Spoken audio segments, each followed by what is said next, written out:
Gəl çıx da, əsəblərim pozuldu axı. Türkan nətərsən? Yaxşıyam. Eşidirsən, onsuz da bunu gizlətməyin adı yoxdur. Zibilim 2 dəqiqədən sonra açılır. Deməli, dünən Instagramda Səbinə adında qız...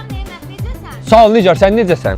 Obşim, Səbinə adında qız mənə götürüb direktə yazasan ki, salam... Sən kimə salam versən, az küçük. Türkan, nə edirsən sən? Gözdə sənə də növbət çatacaq.